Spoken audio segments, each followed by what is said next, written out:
Assalamualaikum warahmatullahi wabarakatuh dan salam sejahtera pelajar. IHT01, saya harap semua orang masih lagi kekal bersemangat, kekal jitu dalam usaha kita menuntut ilmu, dan proses menuntut ilmu ni adalah satu proses yang kita anggap dia adalah satu proses yang murni.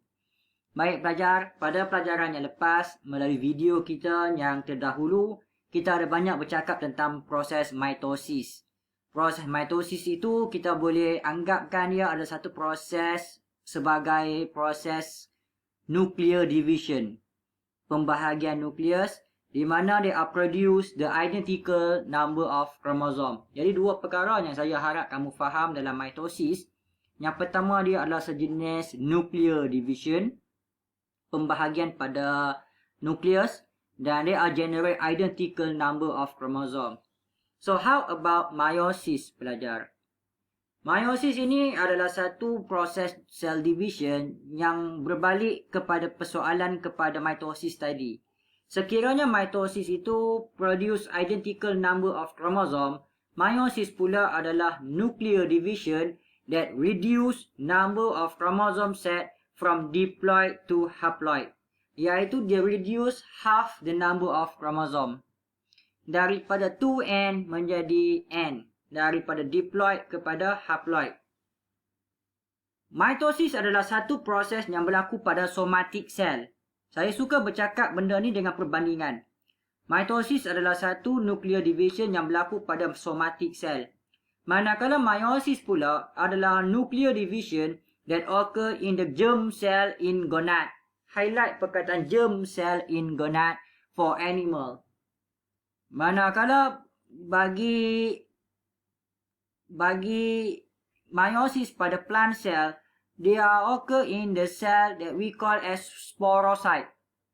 Sporocyte located in the sporangia. Jadi kita lihat benda ni kebanyakannya kita fokus kepada animal. Bagi meiosis, there are involved two cell division. They are involved two cell division. Meiosis 1 and meiosis 2. Meiosis 1 ditulis seperti ini ya, 1 Roman macam ni. Meiosis 2, 2 Roman yang seperti ini. Berbeza dengan mitosis, dia only involve single cell division. Apabila terdapat dua cell division yang berlaku pada meiosis, the two cell division result in 4 haploid daughter cell. Highlight perkataan 4 haploid daughter cell. Ini berbeza dengan mitosis di mana single cell division result into 2 diploid daughter cell. Di mana each daughter cell bagi meiosis ini only have half chromosome number compared to the parent. Half chromosome number compared to the parent. Sekiranya parent cell ada 48 kromosom, maka gamet yang terhasil adalah 23 kromosom.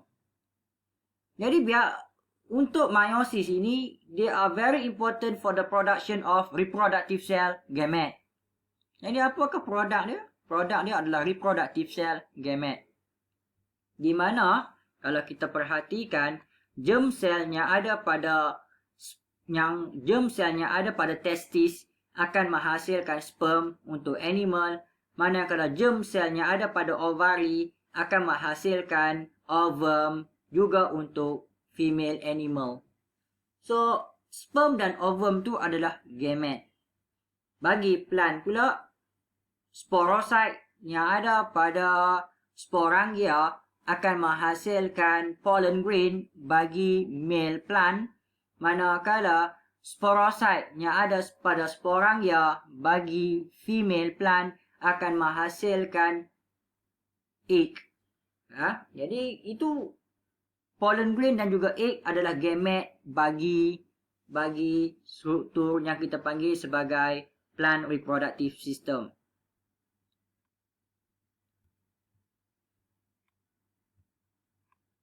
Bagi proses meiosis ini pelajar, dia tetap bermula dengan interface.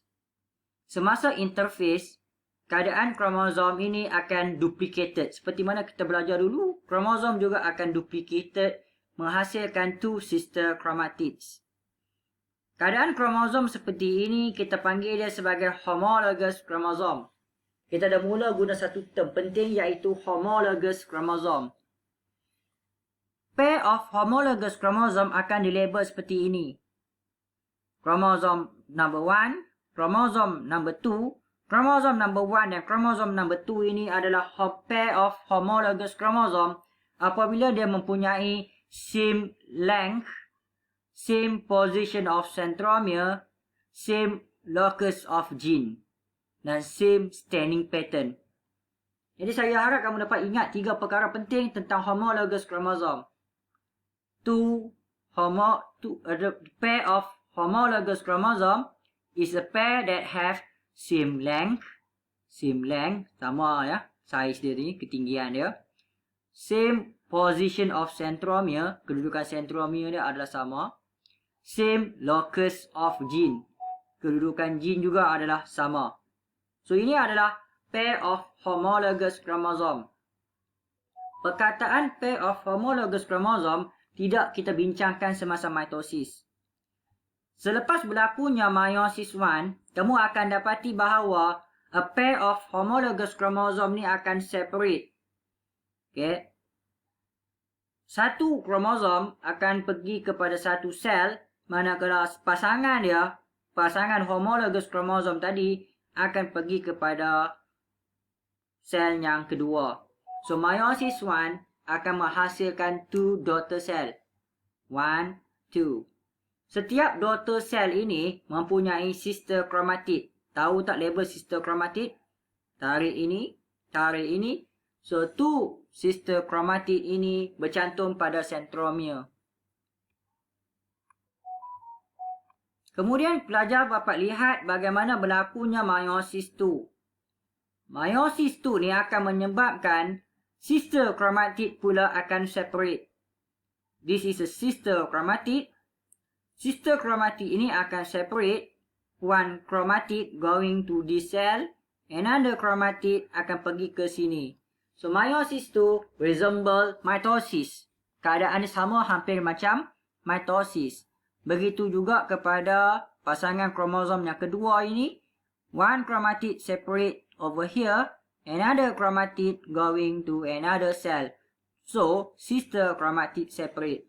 Apa yang kita penting untuk faham dalam meiosis 1 dan meiosis 2 ini? Meiosis 1 involve separation of homologous chromosome. Ulang sekali lagi. Separation of homologous chromosome. So, pair of homologous chromosome separate semasa meiosis 1. Manakala meiosis 2 is a separation of the sister chromatid. Kita dapati bahawa sister chromatid ini separate over here and over here.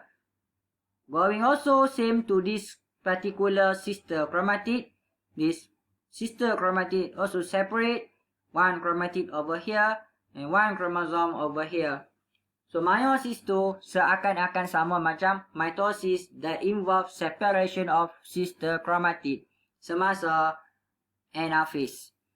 So kita dapat lengkapkan pelajaran kita hari ini tentang overview berkaitan dengan meiosis. So secara ringkasnya, meiosis ini adalah satu bentuk nuclear division that occur twice, reduce the number of chromosome set from the diploid going to haploid. They involve production of the gamete occur in the germ cell of gonad for animal. So there are 2 types of cell division in the meiosis, meiosis 1 and meiosis 2. Disebabkan 2 jenis cell division, maka dia akan generate 4 haploid daughter cell. Setiap daripada sel mempunyai half number of chromosome compared to the parent. So itu saja. Kita akan teruskan pemahaman kita untuk video akan datang tentang setiap fasa yang ada dalam meiosis 1. Baik semua. Assalamualaikum warahmatullahi